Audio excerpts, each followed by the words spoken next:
yung basura ng Canada. I want a boat prepared. I'll give a warning to Canada maybe next week that they better pull that thing out or I will set sail doon sa Canada, ibuhos ko yung basura nila doon. I cannot understand why they are making us a dump site. And that is not the only case in point. Papasunod-sunod yan na pinapadala yung basura sa atin. Well, not at this time. Magkaaway kami na di ano, why natin ang Canada? Will declare war against them. Kaya man natin yan sila. Sa uli ko talaga. Tingnan mo. Karga mo yan doon sa barko. Load it, the containers to a ship and I will advise Canada that your garbage is on the way. Prepare a grand reception. Eat it if you want to. Ang ito, ginakaya-kaya tayo. Hindi ako papayag ng gano'n. Budget, payag ka. Hindi. Yung pera natin, prepare mo lang tayo. Hindi ako papayag ng gano'n. Next week, itong customs na to. The next time they do it, I will sack them, all of them. Hindi kay Jagger yan. Noon, matagal na yan. Kaya sabihin ko, Jagger, send them back or do not allow them to drop anchor here. You just sweep them by, go back to where you came from. I will not allow that kind of shit at ating bayan.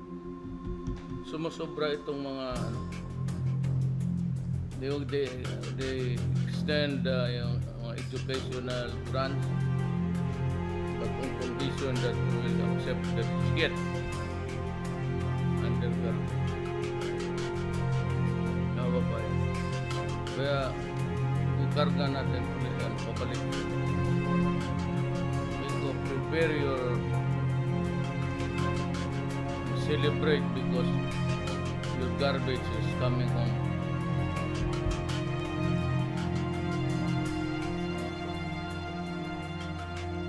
Yung iba mga 5 truck, buhos mo dyan sa Canadian Embassy.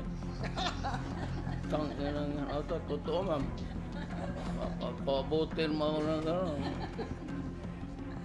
Supladuhan lang itong mundo na ito kung sino lang ang pakaya. Well, not me.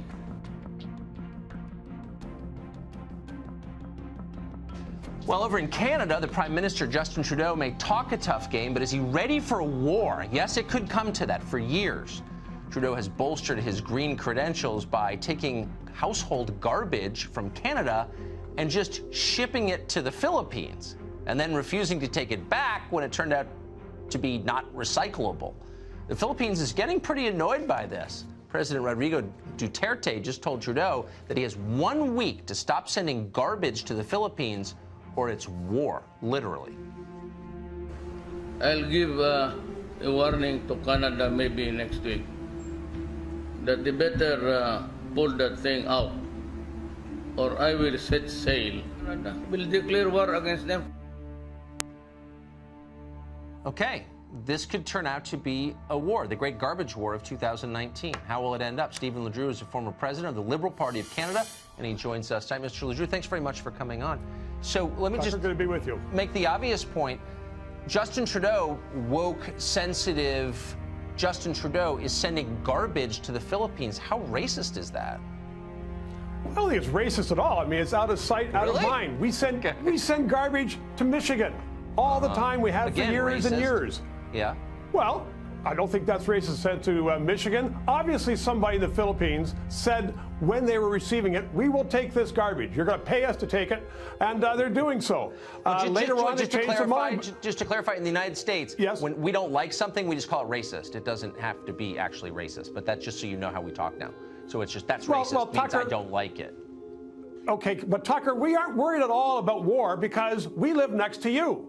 I'm certain that President Trump is going to help us out if they declare war on us, and we have an early warning system. It's going to take a long time to get those ships from the Philippines to the West Coast. I wouldn't be so cocky. I wouldn't be so cocky. Hold on. No, the Philippines, first of all, has a population.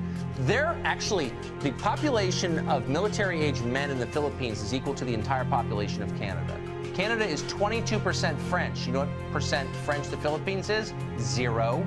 Zero. Huge zero, right? That's a massive advantage. No French people, that's an advantage in war. The obesity rate in Canada is sky high. There's no obesity in the Philippines. Like, they could actually beat you. At that point, no, they how can't. would you feel?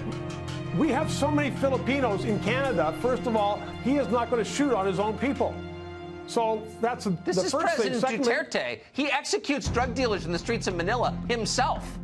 So, like, but yeah, they aren't drug dealers in Canada. They're nice people. They come to Canada and they fit into our society and they work hard and they build futures. So it's nothing to do with drug dealers. I think this is a problem that Trudeau is going to say, it wasn't me. It was the earlier government. It was those bad guys who were in power before me. Because as you know, Tucker, he is under a lot of strain these days. He hasn't been successful. No, and he doesn't want another failure. I got to ask you, I mean, so from our point of view, and our president takes a lot of heat internationally, and some of it he brings on himself, whatever. But Justin Trudeau really is a buffoon. That's our perspective anyway. He seems totally callow and just sort of fraudulent. Is that the perception in Canada? Well, it is becoming the perception, unfortunately. He himself said that his role is largely ceremonial. In fact, he is the most powerful person in the country, but he says it's ceremonial. And in fact, on one of our national news magazines last week, they had a picture of Trudeau, imposter, across it. So that's something that wouldn't have happened in normal times. It all started when he played Mr. Dress-Up and went to India, and the whole world was laughing at him. You remember that. I remember very well. That's why I was shocked that he would send his garbage to the Philippines. A struggling third world country needs more Canadian garbage? I mean, it just seemed so insensitive, and that seemed like, I don't know, that seemed like a form of colonialism, garbage colonialism. Well, I don't think it's a question of insensitivity. You know, Tucker, our prime minister is very, very sensitive. Why is he sending his hair gel bottles to Manila? It just seems like white privilege to me. I'm just throwing that out there. Stephen, great to see you tonight. They made a lot of money, Tucker. It's racism. Good to see you, man. Well, it's been a dozen years since I was assigned to follow garbage trucks down the 401 and across the U.S. border to watch them dump Toronto waste into Michigan landfills. To furious residents posting protest signs along the quiet streets rattled by thousands of our trucks every year, we were reprehensible Canadian trash. Their understandable anger at this inexplicable export festers today. But across the South Pacific, we've got another rank reputation from 77 huge shipped-from-Canada containers, which are oozing queasy discharge of 6-year-old toxic rot as nose-wrinkling fumes waft through the Manila air. Say what you want about Philippe President Rodrigo Duterte. There's a lot to dislike in him, but this week's fed-up blast at Canada's negligence in removing this olfactory assault suggests he has a good grasp of the Trudeau government. Sure, it's hysterical hyperbole for him to declare war over decomposing adult diapers, but as a way to focus public and political attention on a problem Canada was negligently ignoring, perhaps in violation of international treaties, Duterte's hit a home run on this one. Environment Minister Catherine McKenna quickly gulped out a promise to devise a taking away the trash resolution within weeks. Then she curiously noted that the president's caustic threats were not helpful. Actually, that is the only way to communicate effectively with this government. It only acts under extreme provocation. The ministers are notoriously action-averse. They lean towards paralysis by analysis, and when all delays fail, they're prone to breaking their promises. Take Take what's happening in Grassy Narrows First Nation, where the long-promised treatment center to help those mercury poisoned in the 1960s still languishes on the drawing boards.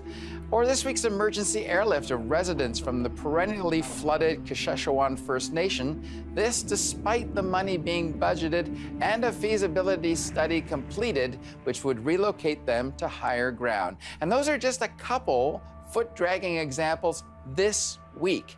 Advocates know by now it takes a public relations crisis, a virtue the Prime Minister wants to signal, or an SNC-Lavalin lobbying blitz to spur this government out of its usual state of stupor. Sure, taking the time to do politics right can be commendable, but to deal with toxic material mislabeled as recyclable garbage in shipments to a foreign country requires no further foot dragging. Burn it there or bring it back here now. So give Du30 credit this time. He correctly figured out the only way Trudeau would take out the trash, and that would be to raise a stink. That's the last word this week.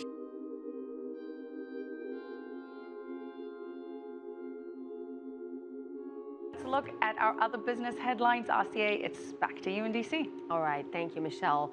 The Philippines is dealing with a deal gone bad. Quite literally, the government is still trying to figure out what to do with dozens of shipping containers filled with rotting trash from Canada. The illegal shipment was discovered in February, but little has been done to return it. CCTV's Barnaby Lowe reports.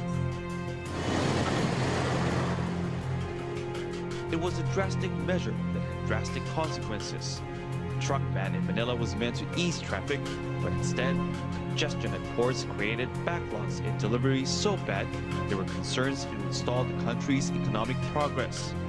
But if there was one silver lining, perhaps it would be the discovery in February of dozens of trash-filled container vans from Canada.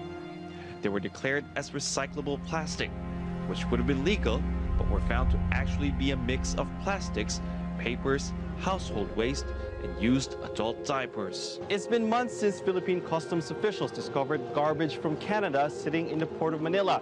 It's not clear how much longer they're going to remain in there. There's no indication so far the Canadian government has taken any step to bring the garbage back to Canada. In response to CCTV's request for an interview, the Canadian Embassy in Manila sent a statement saying the case is a private commercial matter involving a Canadian company and its Philippine partner, and that currently there are no domestic laws which the government of Canada could apply to compel the shipper to return its containers to Canada. The Philippine government has been left with no choice but to store and treat the garbage at its own cost. The Bureau of Customs has filed charges against the importer, but environmental groups say Canada should do its part.